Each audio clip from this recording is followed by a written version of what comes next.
Why do you think socialites will enjoy today's episode? When you hear this case, you're going to think it's a B-rate Hollywood script. But in fact, it's real. It's the real Miami Vice. Welcome to Socialite Crime Club.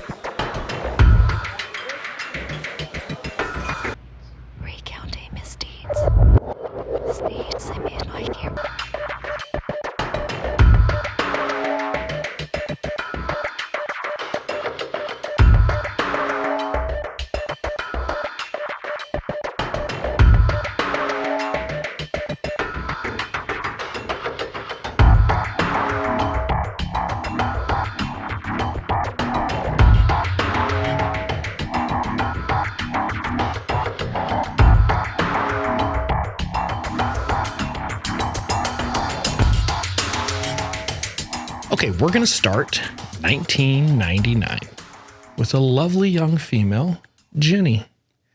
She is a 23-year-old marketing specialist in New Jersey, just carving her way through life, doing her marketing. She's a Colombian American, has deep roots in Colombia, very much into that Colombian culture. And she's going to meet a very well-to-do Cuban American. Oh, dear. A supermarket mogul. Okay. We have cultures clashing now. There is a little bit of culture. Yeah, you picked that up fast. Latin cultures clashing. Yes. Okay. Now, this mogul, he is the co-owner of a supermarket chain at the time, was in New Jersey. He's 45. Remember, Jenny is 23. So he's 22 years her elder. But Jenny and Manny just kind of hit it off. They sync and they start dating for a little while. Things look like they're going pretty good. Okay. And then Jenny just doesn't feel right. And she kind of shuts Manny down and she breaks up with him and moves on. Poor Manny. After that, Jenny meets another guy, younger guy, who convinces her to move to Miami, Florida. And she does. And she moves down to Miami and she's living with this new boyfriend.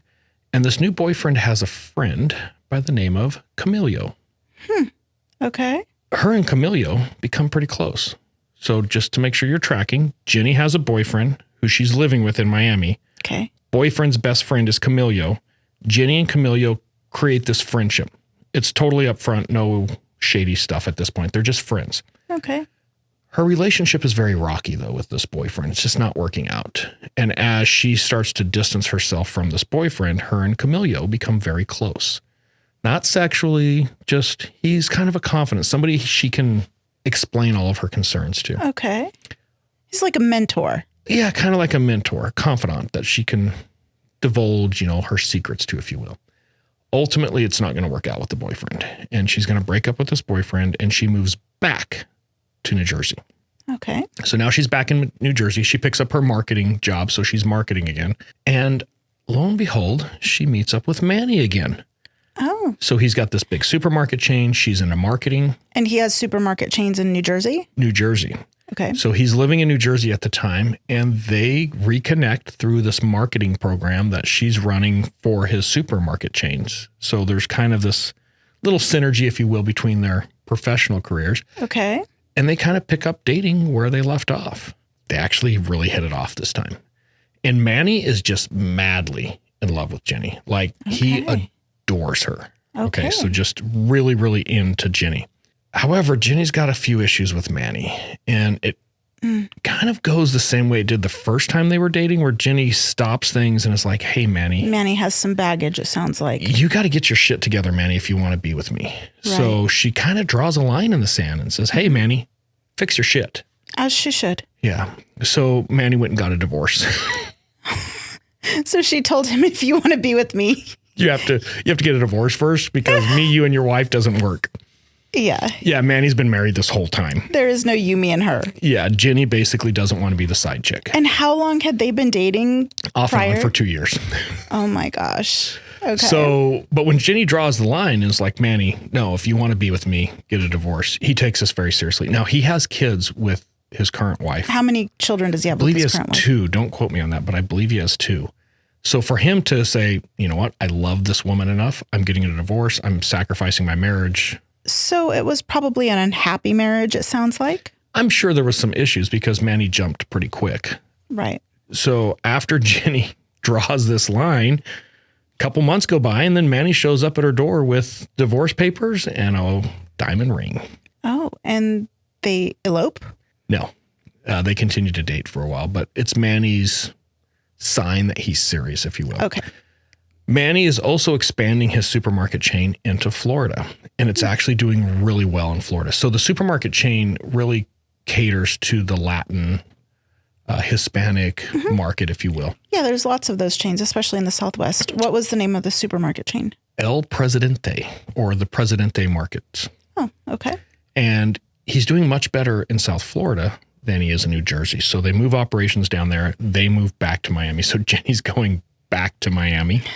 But this time she's going with Manny. And in 2004, they end up getting married.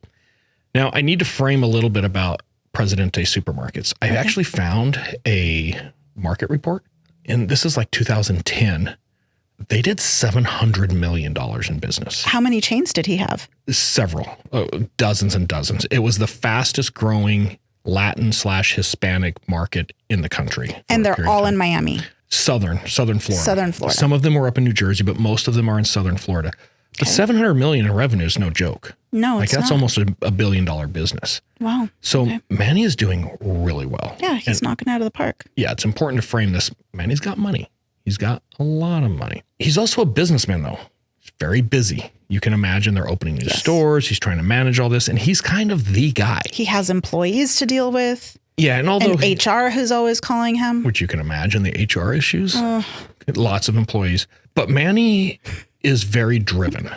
And what happens when a man is very driven with his business? He works harder. And the marriage starts to fail. Jenny's going to have 2 kids with Manny. After her second kid, she gets an email one day. Camilo, just checking in. Oh, no. Hey, Jenny, how's it going? They haven't talked for years, but she's always had the same email. Okay. And Jenny's like, hey, Camilo, I'm good. How are you? And it starts off innocent enough, but the problem is Jenny does not feel love in her marriage. Well, I wonder if it has to do with the cultural whole Cuban thing. Cuban men are very machismo men in the fact that they're known to provide, take care of the family, but they're not necessarily known to be nurturers, if you will. Yeah, remember that. That's going to be paramount in this entire story. Okay. Because there's a lot of Cubans involved in this storyline. Okay. So at the time, Jenny is not feeling love. She's not happy with her relationships. It's very cold. Jenny has developed a couple of hobbies. She likes to shop, and she likes to spend money, and she likes to shop. Sure. So okay. They have. Well, that's easy to do in Miami. Yes. Well, they have maids. The kids go to private school. They have private tutors. Everything is taken care of. Jenny does not go without. I imagine they have a house on the water. Yes. They start off in this big skyscraper in downtown Miami. Then they move down to Coral Gables. I don't know if you remember. Coral Gables is an amazing area. It is a beautiful, very high-end area. And then eventually they move from Coral Gables up to Lighthouse Point. I love Lighthouse Point. I've been through Lighthouse Point. You have a couple times. So for those of you that aren't aware, Lighthouse Point it's on the intercoastal in Florida. It sets between, it's just north of Fort Lauderdale, if I remember right. But it's all waterfront, and it's waterfront and it's deep water. So what that means is I can have 100-foot yacht that I tie up behind my house. Which is a very big yacht. Yeah, 100-foot yacht is giant. You need a crew to manage that yacht. Correct. And they have a crew, and they have a yacht, and they have this beautiful mansion in Lighthouse Point. Jenny literally spends her days shopping. She just hangs out and shops. She doesn't work, and there's really nothing she doesn't have. They are doing very, very well. Jenny's a lucky girl. Except she just doesn't feel loved. And as Camilo comes back in the scene, they kind of hit it off again. Okay. And where's Camilo on the financial status of things? Not there. He's in Miami, but not the same. Now he does fairly well. He was a professional. I think he was a professional Frisbee player. On the beach? I don't know. It's a thing. I started reading it and then I honestly, I got bored and I'm like, okay, I don't need to read about Frisbee players, but he does all right. His wife works full time. So he's not doing so well that his wife is sitting at home and learning how to shop. And what does Camilo do for a living? I don't know. Besides a handful Frisbees? of things. It sounds like he's got his fingers in a lot of different things. He's a jack of all trades? Yeah, he does. It sounds like kind of in the marketing realm too, but I don't know. I don't want to get too far into that. Okay. He and Jenny really spark a relationship though. And they get this pattern of they would meet at the Galleria in Fort Lauderdale, which is a mall off of Sunrise. Is that the one over by the wine dinner place, Cooper's Hawk? Cooper's Hawk, yes. Cooper's Hawk is in the front. We've been there a couple of times. It's kind of a janky mall. It is a janky mall. There's so many better places she could go. Well, I'm sure back in the day, keep in mind, this is 2008, 2009, 2010. Okay. So it's probably a little bit more of a higher standard back then. It's kind of run down now. But they would meet at the mall, and then after they hung out at the mall, they'd go around the corner to the Sun Tower Hotel, which sits right on the A1A on the beach. Oh my gosh. I wasn't familiar with it. I'm familiar with a lot of hotels there. We've spent quite a bit of time in this area. So I was like, where's the Sun Tower? So I looked it up. It's like a Motel 6 on the beach. It's a by the hour motel. It's not a by the hour per se, but I ain't staying there anytime soon. It's a no-tell motel. Yeah, exactly. Got it. I will say the flatbread and the onion rings on the menu looked pretty phenomenal. But outside of that, it was kind of a little shitty dump. Well, and it is often hard to find good food in Fort Lauderdale because I feel like a lot of the restaurants there just get away with trapping tourists into their food. You get what you get. It's incredibly hard to find decent food in Fort Lauderdale. But maybe the Sun Tower had it, but the rooms looked nasty. And I'm thinking, wow, you two? Like the sheets weren't changed before they went into the room. Maybe they just had the same room each time. I don't know. So this relationship gets to such an extent. Jenny goes to a Radio Shack. Now we are dating this case and buys a burner phone. And this burner phone is just for Camilo. It's just so her and Camilo can communicate. And she doesn't want Manny obviously finding out about this relationship. Right. We're going to fast forward a few years. February 2011. Everything is pretty much advanced to where her and Camilo are seeing each other weekly at this point. Manny's onto it. He knows something's up. Right. Any idea what he caught on to? No. I suspect that she's so involved in it at this point, it's probably hard not to catch little signs. Sure. So he finds out that they're going to meet at a bakery. And Jenny goes to this bakery this morning to meet Camilo. Camilo's not there when she first gets there. So she gets in line. It's a very busy bakery in South Florida. So she's waiting in line, waiting for Camilo to show up. And all of a sudden she feels this very firm hand grab her elbow. And it startles her a little bit. And she turns around and she realizes it's Manny. He's very stiff. She describes it in kind of a creepy way that she could tell he was really angry. Okay. But he had a smile. And he escorts her out of the coffee shop by the elbow into his car. He gets in the car, drives away, just screaming at her. He knows she's having an affair. So her car is already there because she was waiting for Camilo. So he puts her into his car and drives her away. Correct. Just screaming at her, takes her purse from her, finds her phone, starts going through her phone and her purse, still screaming at her. They get a couple miles away from the coffee shop. And I think they're at like a 4-way intersection, a stop sign, like in a neighborhood. She jumps out and runs with her purse. Okay. He has her phone, but the burner phone is with her. It's hidden in the purse. He didn't find the burner phone. So she immediately calls Camilo. Hey, he's here. He knows. Like, he knows what's going on. And Camilo's like, I know. How did he know? When I pulled into the parking lot, he was waiting for me. He knew what car I was driving. He confronted me before I even parked. He was banging on my window, telling me to get out of the car and act like a man. The gig's up. He knows. Okay. And what did Jenny say? Jenny said, he told me if we don't stop, he's going to kill you. Does he have a history of violence? No. Is there any sign that There's Manny no criminal record at all. He's a businessman. He's a very successful entrepreneur who also does a lot with the community. He gives a lot of money to charities, children's programs. He's really big into the boxing and the mixed martial arts scene. Okay. So he donates a lot of monies to kids and programs coming up in these different programs. So is Manny a Cuban American or did he come from Cuba? He came from Cuba. Okay. And then he became a citizen once he got here from Cuba. But the message is clear. Stop screwing around with my wife or I will kill you. Okay. Okay. And the message has been delivered. That's February of 2011. Okay. So fair warning has been issued now. I think it's safe to say that's a fair warning. Yes. I would take that very seriously coming from a Cuban American who has a lot of money to spend. Right. That takes it to a whole different level in my book. Jenny stops the relationship. Oh, good job, Jenny. For about a month. She couldn't take it after 30 days. She got the itch 30 days into it, and she's Girl's right got back. The itch. Yeah, okay. She's right back into things, unfortunately. So her and Camilo are back up to their old games, meeting at the mall, going to the crappy hotel. Okay. I think we need to talk a little bit about how do you think Manny knew she was at that bakery? How did Manny know what Camilo drove? How did Manny know who Camilo is? He had to have been following them in some way. He's got a lot of money. What do you think? He hired somebody. He hired a PI. He probably hired a PI. And I am absolutely convinced that he hired a really good PI. I do believe there's lots of PIs in Florida generally. I've seen something about Mary. Yeah. Such a good movie. Yeah. I'm sure there's just no doubt at this point. But the scary thing that I don't think Camilo or Jenny ever take a second to think about isn't the fact they got caught, but how did they get caught? What does he know that they don't know? Right. Which answers the next question. Maybe she thinks that he's just been going through her phone or something. Why didn't she has the burner phone and he doesn't know about the burner phone. Yeah, you're right. Why wouldn't they think about it? And he knew what Camilo drove. And there's no evidence that she went and got a different burner afterwards. No, she didn't. She admits she didn't.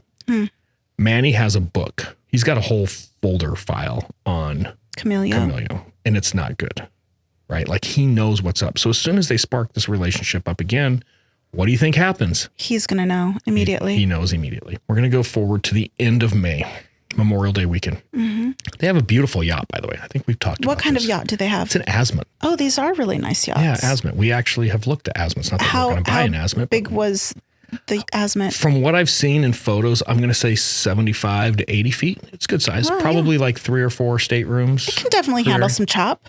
A little bit of chop.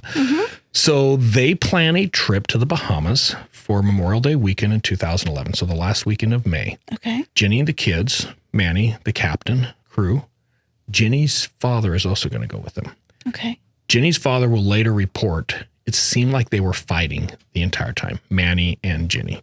They just weren't getting along. Jenny will later report that Manny confronts her again about her relationship with Camilo and that he knows they're back at it. He says something very interesting, and this is where that Cuban culture, you really have to define what this means. Okay. If you don't stop, you're going to cause a disgrace. And where some people might think that she's disgracing the family, that's not what this means. She's going to cause Manny to do something that's going to cause disgrace. And how did we come to determine it wasn't disgrace towards the family, but simply because of the cultural nature of men having to be the fighters, the ones who take care of the family?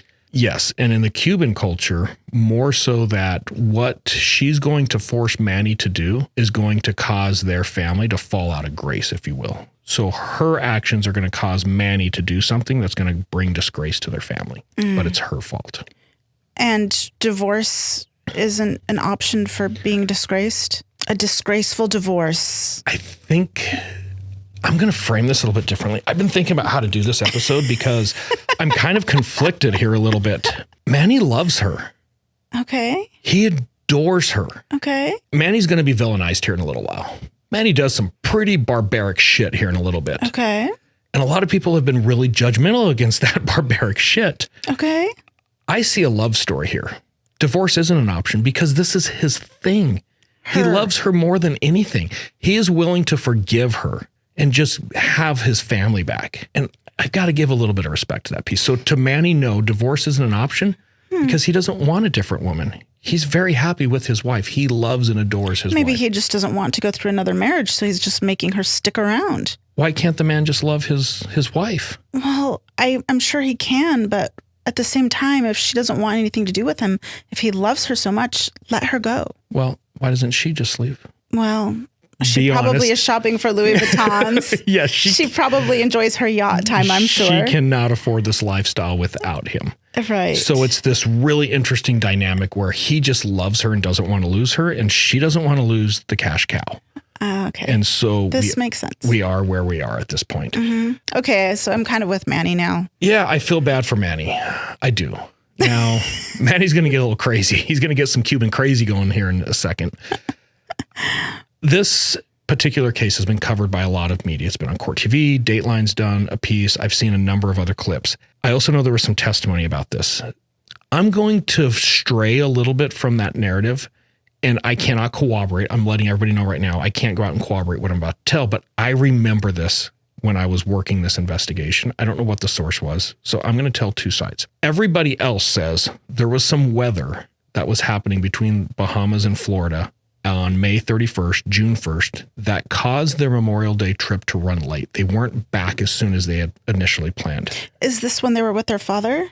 Yes, in the Bahamas. Or her father? Yeah, and I believe they were supposed to be back on the night of the 31st, early morning of the 1st. Okay. But they're running late. Now, in Court TV, on Dateline, everybody says it was because of weather. Okay.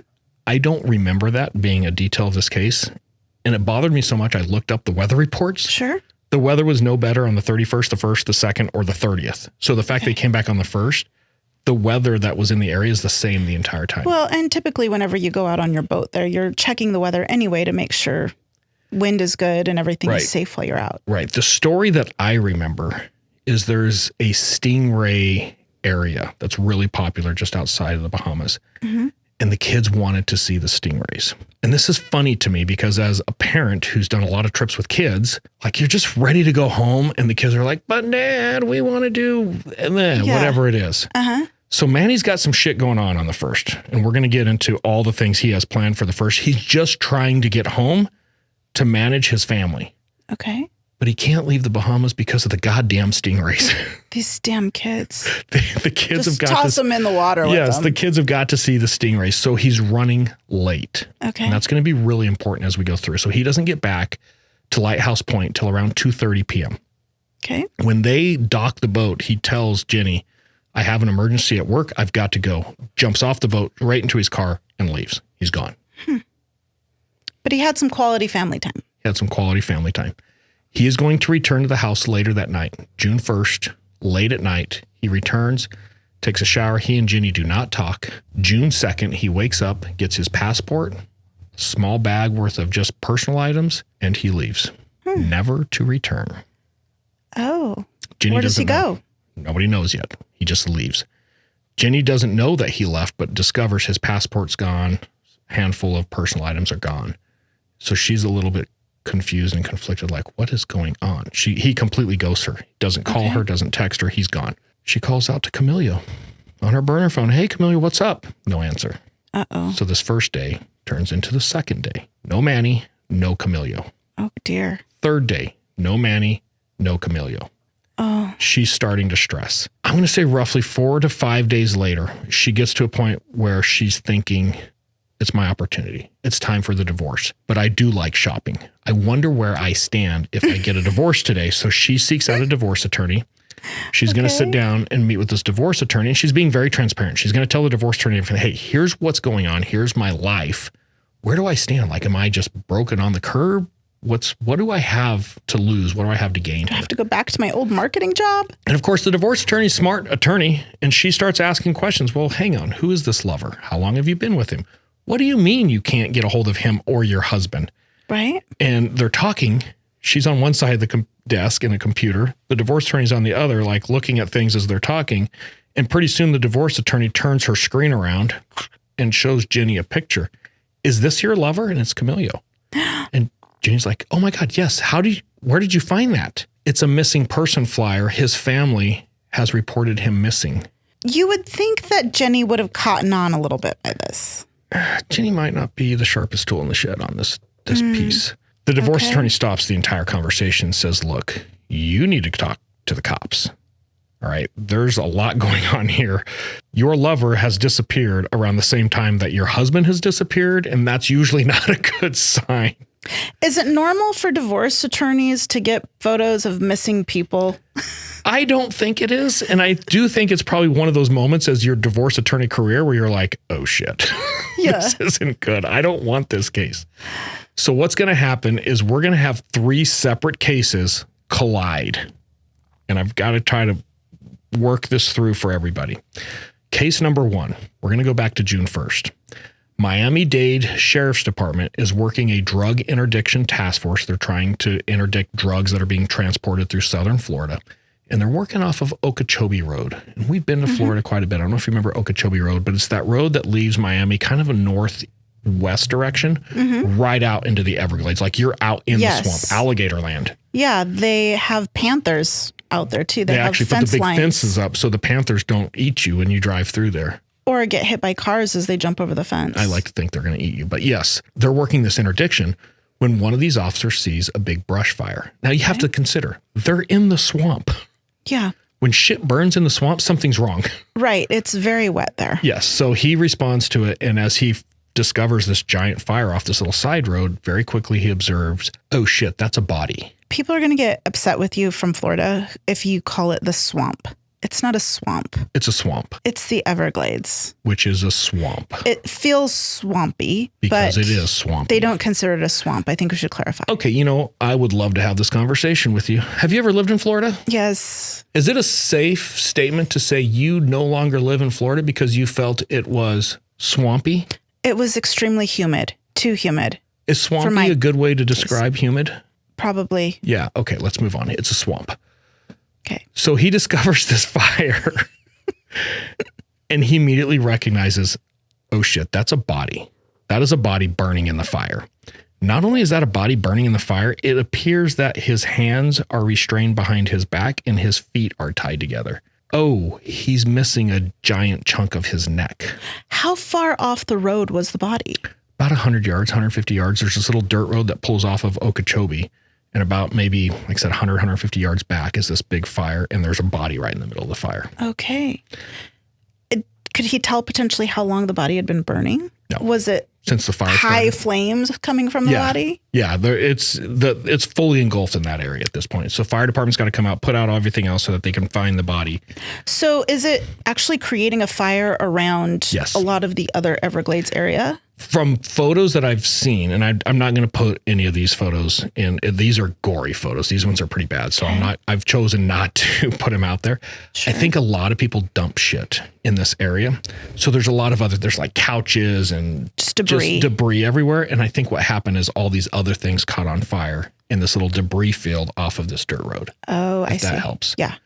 So they package up the body essentially to take it to the medical examiners, burnt beyond recognition. They have no idea who they're dealing with. Just a crispy critter. Yeah. So this person goes to the medical examiner's office. So that's case number 1, the unknown burnt body. Case number 2, at the same time all this is going on, Daisy Holcomb, new mother. Well, it's her second child, but she just gave birth 3 weeks earlier. Okay.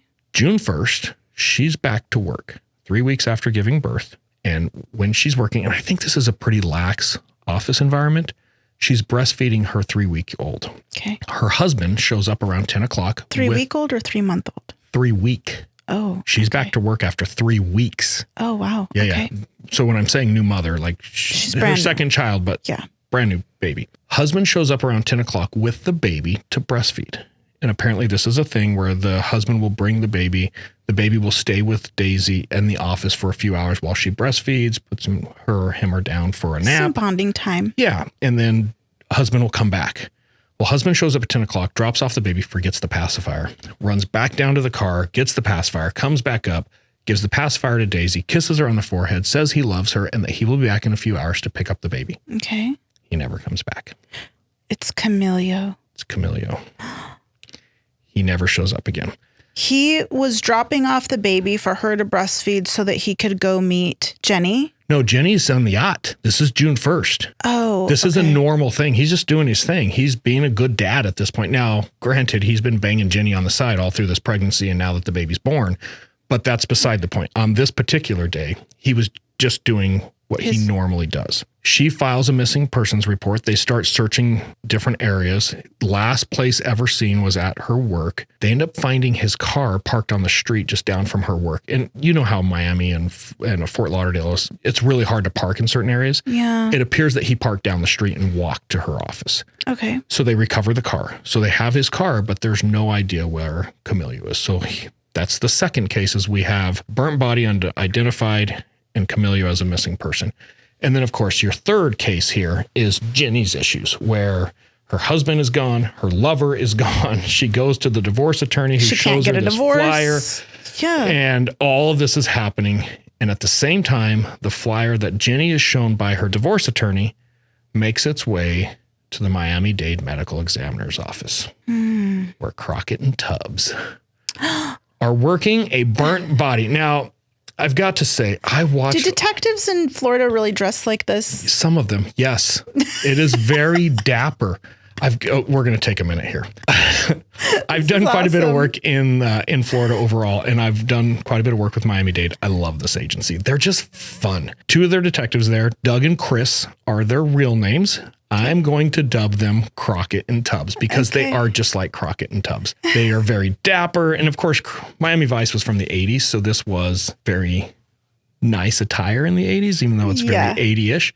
But yeah, they wear the suits every day. They're very well groomed. They're very polished. It's straight Crockett and Tubbs. Okay. So Crockett and Tubbs are at the medical examiner's office investigating this unidentified burnt body. When this flyer comes in, they're putting two and two together saying, hey, we think this guy might be this guy. They start doing some different types of analysis. And sure enough, Camilo Salazar is the burnt body that was recovered. So now we have a better idea of all of this. Did they contact Daisy right away? Did she have any info? Yeah, they contact Daisy. Daisy doesn't know anything about Camilo's extracurricular life. Nothing. Oh. She is completely in the dark. All she knows is she has a good, loving husband who was bringing their child to her to breastfeed and disappeared. He didn't come back for the baby. Didn't come back for the baby. That's all she knows. Now, at the same time, remember, divorce attorneys telling Jenny, you need to go to the cops. So imagine Crockett and Tubbs' enjoyment when Jenny shows up and says, hey, I know something about Camilo Salazar. And Jenny's going to start piecing together, I've been having an affair with him for years now. My husband found out back in February. He's threatened to kill him. We just had an issue on May 31st where we got in an argument about this. By the way, on June 1st, my husband ran off because he had an emergency at work. And then I think he left the country and I haven't seen him since. Oh my gosh. So Crockett and Tubbs are smart enough to be like, okay. So could you imagine being Crockett and Tubbs and then having to go tell Daisy or ask her, hey, do you know this woman named Jenny? Right. Do you know your husband's been having an affair for years and that this could possibly be his demise? Right. There's a lot of victims in this case. I don't know that Camilo is one of them. And I will qualify that by the time we get to the end here. It's not uncommon. So Crockett and Tubbs, and the reason I'm going to say Crockett and Tubbs, you would think in a normal investigation, okay, fine. We have a husband who probably killed a lover, and this case is simply going to unfold, which it would anywhere else but Miami. Yeah. Welcome to Miami. Bienvenido a Miami. Say it again. No, go. Yes, Miami has a flair, and this case is going to get its flair starting here. So the first thing Crockett and Tubbs are going to do is they're going to start looking at phone records. Who is communicating with Manny around this time? When they find who is communicating with Manny, who are they communicating with? And they find a flurry of activity on June 1st. Okay. Manny has a lot of missed calls because he's running late. He's out in the ocean. With stingrays. And then whining children. Right. And then when he gets back, there's all this communication kicking around. There's basically 3 phones. We don't know who owns these phones. We don't know who's attached to these phones yet, but we know there's a lot of communication. The first one, and I'm going to give it the nickname of Nasty Ear. So the first phone is Nasty Ear. Nasty. And you'll see why here in a little bit. So Nasty Ear seems to be the phone he speaks with the most that day. And there's a lot of calls. When you look at the history, the calls spike on this particular day with Nasty Ear. Okay. The second one, the nickname I'm going to give him is the promoter. And the promoter doesn't really call Manny very often at all. Okay. But on this day, I think it was 52 phone calls. So there's a lot of signs of stress occurring in these records. Oh, God, you're so smart. Yes, that is a good way to put it. Stress. 52 phone calls. It's like a Mandy calling. It is the Mandy on the Hartman case, 100%. The third one is a little bit interesting. The third one doesn't communicate with Manny, but it's communicating with the other 2 phones while they're blowing Manny up. And we're going to call this phone, it's just a sad story. And we'll get to why it's so just sad story. Sad story. Okay. We have Manny, but we don't know where he's at. But he looks like he's done some nefarious things when it comes to Camilo, right? We have Nasty Ear. We don't know much about Nasty Ear. He's just a phone number at this point. Okay. Same with the promoter. Same with just a sad story. We don't know where that's going. And this is where the cheesy movie plot is going to start.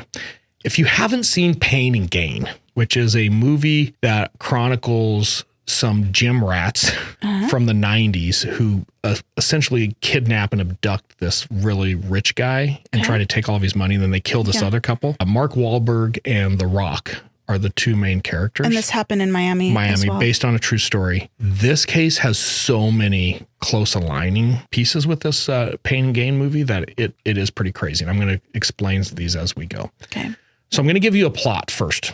All right. And this is what Crockett and Tubbs are looking at. We think Manny probably recruited a handful of people to kill Camilo. This abduction started because 10 o'clock, Manny's not in the country. He's on a yacht in the middle of the ocean. So at 10 o'clock, when Camilo's dropping off the kid, they believe that's when he was probably kidnapped because his car is still there. Sure. Right. So who does Manny get to kidnap this guy? And then how does he get from there to Manny? Or did they kill him? Did Manny kill him? But there's a plot essentially of Manny probably hired some people, and he's got the means. He's got the connections. Mm-hmm. Manny is a sucker for the mixed martial arts world. He loves boxing and mixed martial arts. He has sponsored a lot of fighters. He's helped a lot of fighters train. He employs them. So he's really big in that fight community in Southern Miami. Okay. Now, you're going to hire a crew to kill somebody. What does that interview process look like, you think? Well, I'd probably ask them what they dream about at night. What do you dream about at night? What does that tell you? I need you to kill somebody for me. What do you mean? What does that tell me? Well, what they dream about at night. Yeah. There are things that I've dreamt about at night that I know who I would hire or want with me. If we don't have time to get into that. But my point here is that we should get into a little bit about your background. If I'm going to hire you to kill somebody, I want to know, hey, what does your schedule look like? Are you busy? Right? Do you have time? Yeah. I want to know, do you panic easily? Like if the plan starts to go south, what is your reactions? Right. Hey, have you ever done some crazy shit that I should know about that might come back to haunt me? And probably the last, and to your point earlier, the most important question, are you down for killing somebody? Right. That should be a prerequisite. So where did he meet all of these people? These are just people that he has come into contact with because they were immigrants? We don't know yet. That's where we're headed. Oh, there's a picture for you. So let's start with Nasty Ear. I bet you can't decide why. That is a nasty ear. Yeah. That looks like a big popcorn ball coming out of his ear. It reminds me of those balloons that you make like the balloon animals out of. Number one rule. If you see a guy who's got ears like that, don't fuck with him. No. That guy's got some mat time. He has been in a lot of fights. He looks like an angry person. He has a nice tie on, though. Yeah. He's a mixed martial art fighter. So in the blue corner, hailing out of Cuba, Alexis the Exorcist Villa Perdomo. I'm not making up that name, by the way. He's known as the Exorcist. Wow. It's all about a name. He was born in Cuba in 1971. He spent his childhood in the streets of Cuba, street fighting. Becomes a wrestler at a very young age. He's a badass wrestler. He is a 3-time world champion. In 1996, he went to the Olympics in Atlanta, got a bronze medal. He placed 3rd in the Olympics. He's legit. He's the real deal. Okay. In 1997, he's going to defect from Cuba as a Cuban citizen. I think he comes in through Puerto Rico into Florida. Manny is the person who really makes this happen for him. Manny's very much into that scene, recognizes him as an up-and-coming fighter / he's got a lot of potential. And sponsors him. Sponsors him more or less, helps him, really puts his feet on the ground in Florida, gives him a job, ultimately is going to get him a job at the University of Michigan, where he's going to work with Rashad Evans and Gray Maynard. And to some people that may not mean much. Those were 2 pretty prolific fighters in the UFC.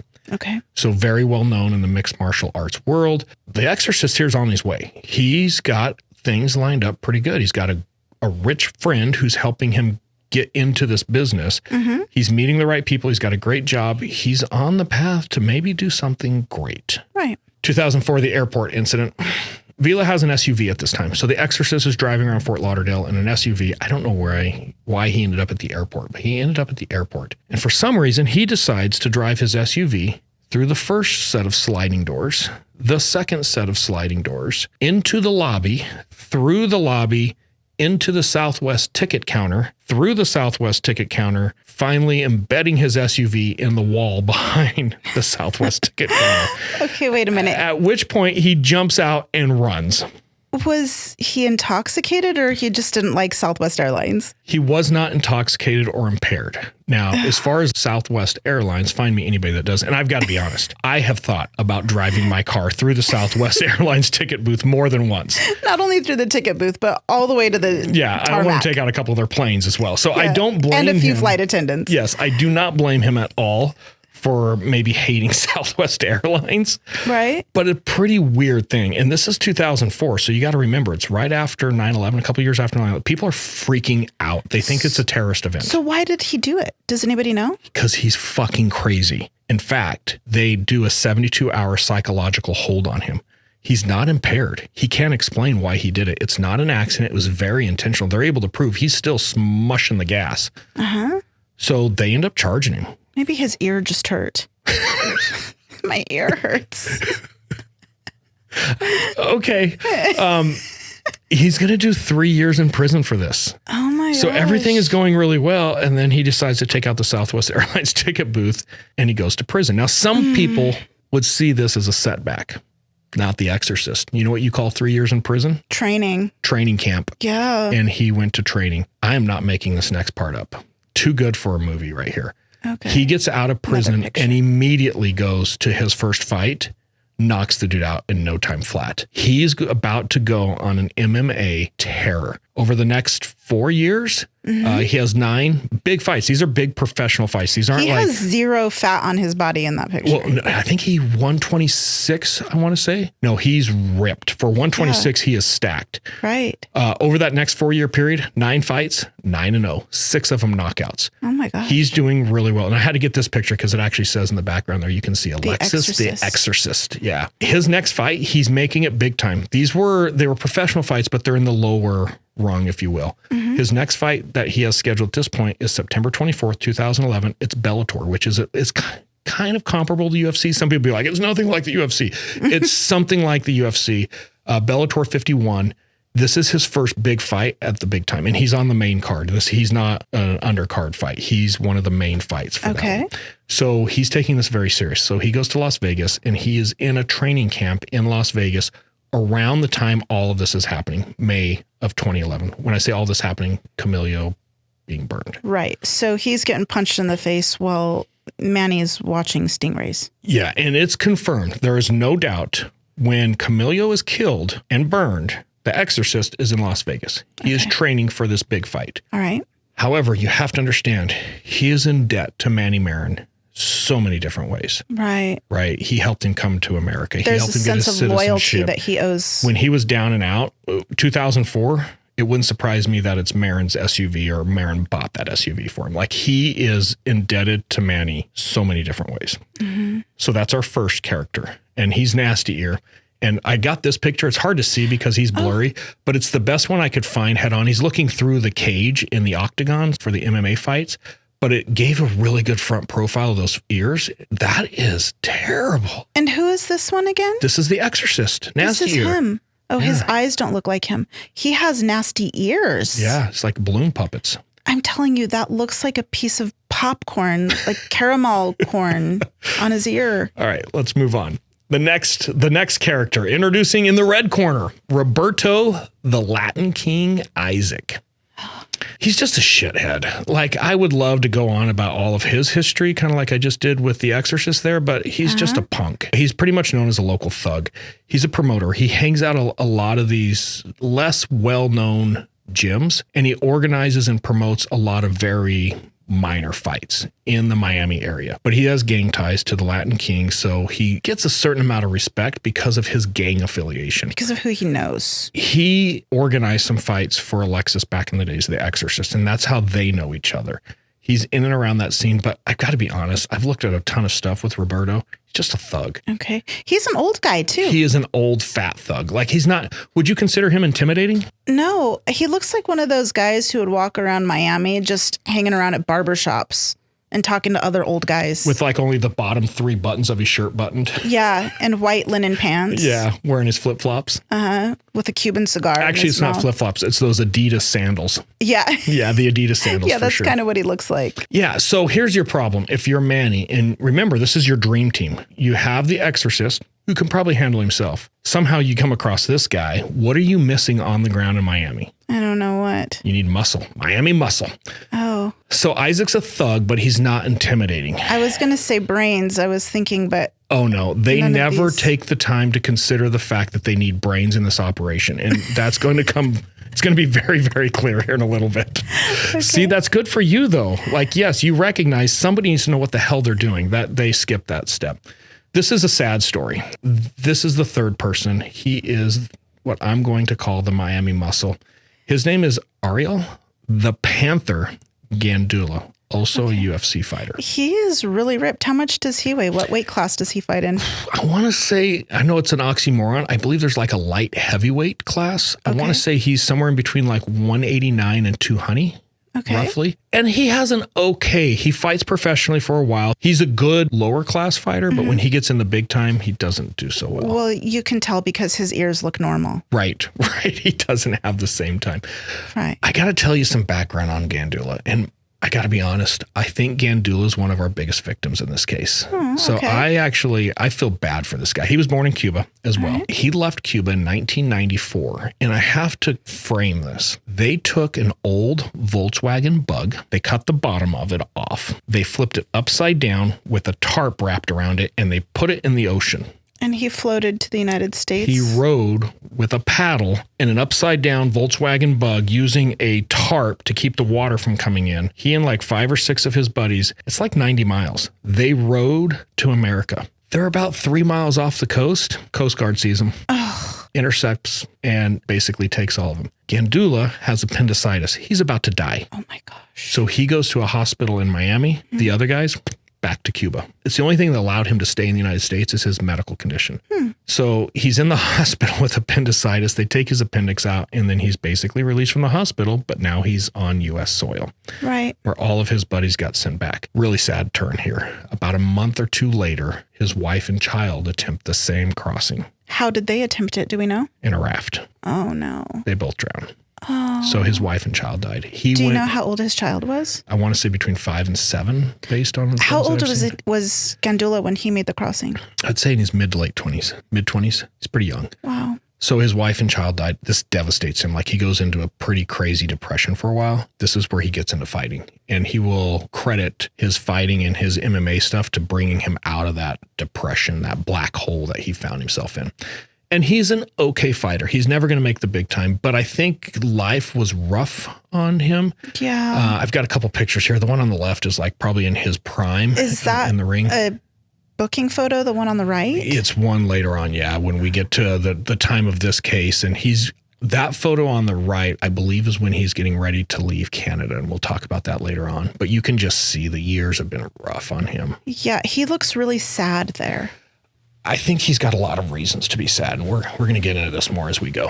So we're at a point here where Crockett and Tubbs have identified these 3 goons, if you will, as, okay, these 3 are probably involved. Looking at the phone records, looking at Manny, they're all involved. Now, they don't have location information. And I need to explain this a little bit because this is going to get to be really technical as we get to the end of this case. Law enforcement can get phone records, who you're calling, who's calling you, without the same level of probable cause that it requires to get location. It's when you get location information that the courts are very, very or strict. Content. Yes. So they know that there's these phone calls. They don't know what's being talked about, and they don't know where anybody's at. So they do these interviews, and all 3 of them are basically going to give law enforcement the Heisman and be like, yeah, I don't know what you're talking about. We're all friends. We know each other, but it's a normal day. We love calling each other. Yeah. We're BFFs. Yeah.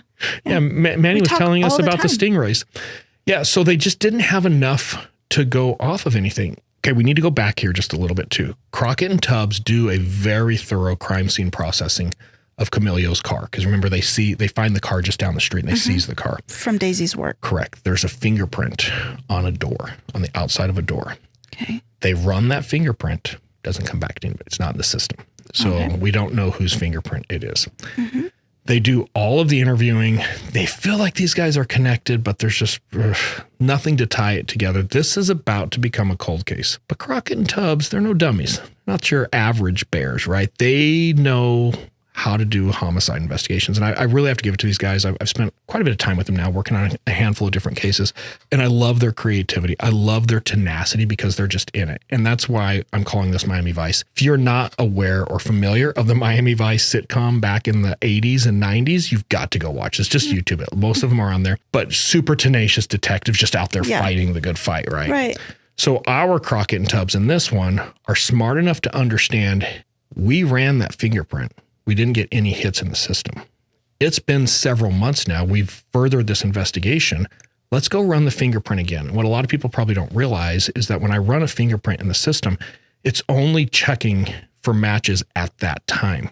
So over that course of 3 months, there could have been another hit for the fingerprint. Right. But the fingerprint doesn't stay in the system. I have to rerun the fingerprint again. You don't get a notification that somebody ran the fingerprint that you ran a couple of months ago. Correct. And a lot of detectives don't realize this.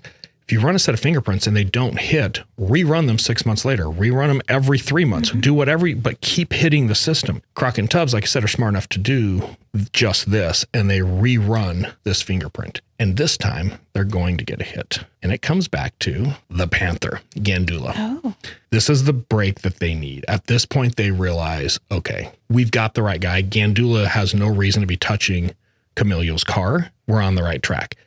They're going to use this information to justify the probable cause to go back on the phones, and now they're going to get cell tower information. So now not only are they seeing who's talking, they can see where people are at when they're talking. Sure. They also want to obviously go interview Gandula. When they look at the phone records, they find out Marin and Isaac, the thug, are in the area of the burnt body just before the fire is reported. It's general. They can't say they're at the fire scene, but they're in the general area of that. Isaac, the thug, and the Panther Gandula are in the area of where Camillo was abducted that morning. So now they're like, okay, we've got the right people. Sure. So they go to get ready to interview Gandula. Gandula has moved. He now lives in Canada. Oh, this is why you mentioned that picture was probably when he got back from Canada. Okay. Now, there's some unique things on legal issues that we have to explain here just a little bit because we have one more character that's about to be introduced into our B-rate movie here. Okay. And I need to explain why this person is so important. Because of the nature of this case, it is a potential death penalty case. Okay. Canada does not extradite on death penalty cases. So even if the United States signs a form that says we will never charge this person in a manner that will qualify them to be death penalty, Canada doesn't care. They don't play death penalty. If you are facing a potential death penalty sentence in the United States, you can run to Canada and they will not extradite you out of there. Do you think that we should be telling people this? Yeah. Okay. It is what it is. Yeah. Because maybe it needs to be exposed so people are like, well, that's really screwed up. Why don't we change the laws in different places? Right. So that's the first piece, is there's some legal issues. But what I really want to express here is 2 detectives can get on a plane and fly to Canada. But when they land, they have no authority. They're in a different country. They can't make legal decisions on this case at all. So they need a prosecutor. The problem is, and I've worked with hundreds of prosecutors over the years, getting a prosecutor that's going to jump on a plane and fly with 2 detectives to Canada to interview a potential suspect. Not likely. Not likely. And I'm sure there's a lot of that would say, oh, I would do that. No, they won't. I can tell you from experience, they won't. So they need a prosecutor, but they need an aggressive prosecutor. In our last character of this movie, Gail Levine. Gail Levine is the original prosecutor on the case Pain and Gain that Mark Wahlberg and The Rock did. Okay. She's an amazing prosecutor. She is an absolute bulldog in the courtroom. She just does not. She's a dog with a bone. She does not give up. And there's certain things that I learned about Gail on this case that I absolutely love this lady. More prosecutors need to be like Gail. She's a real go-getter. She's a real go-getter. And it's interesting. I actually met Gail. I was guest speaking. I was presenting at a big conference in Las Vegas. And I got there early, and Gail was the presentation before mine. So I'm sitting in the back of the room, and she's presenting the case Pain and Gain with Mark Wahlberg. I remember this. And I'm watching, I'm like, okay, that's actually a really cool case. And she sat through your presentation. So she stayed, and she sat through my phone presentation. And later that night, she found me at the bar. Of all places, I know it's weird I'd be hanging out the bar, but she found me at the bar, and she's like, I have a case that we have phones. I need your help. Like, come work with us.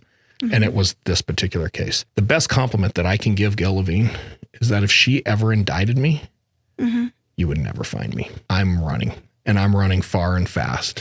She's pretty aggressive with how she prosecutes. Yeah, and we're going to get into some statements that she says in this case. Ooh, I do not want Gail Levine after me. Yeah, you don't want to be on her bad side. So the stage is set. The fight card, if you will, is set here, so to speak. We have a tag team match that's coming up. In the red corner, we've got Manny, the supermarket mogul, who has put together his hit team, if you will, the Exorcist, the Thug, and the Panther. And then out of the blue corner, we've got Crockett and Tubbs, but now we also have the Bulldog. And this story is going to get absolutely insane. So I hate to break it to everybody, but you got to tune in next week to see how this tag team plays out. I will say that with one caveat. You guys can go on the internet. This case is pretty well known. It's out there. There's a lot of media about this. Dateline has done it. And a lot of you can fast forward and be like, oh, I'm just going to get to the end and watch the Dateline episode. What none of these other episodes and what's out there publicly covers is how we made the connection with these three. Here's what's going to be really unique. Through the phones. But what I'm going to get into here is that we have one person who's in Las Vegas. How can you be involved in a crime when you're in Las Vegas? We have another, the Panther, who we know is not at the crime scene. He did not kill the victim in this case. Sure.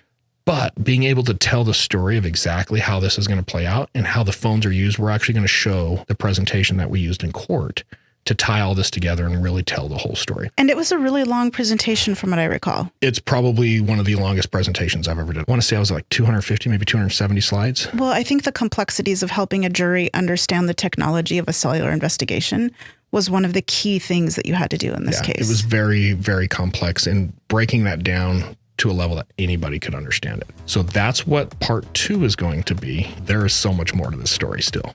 Looking forward to it. So tune in next week for part 2 of The Real Miami Vice.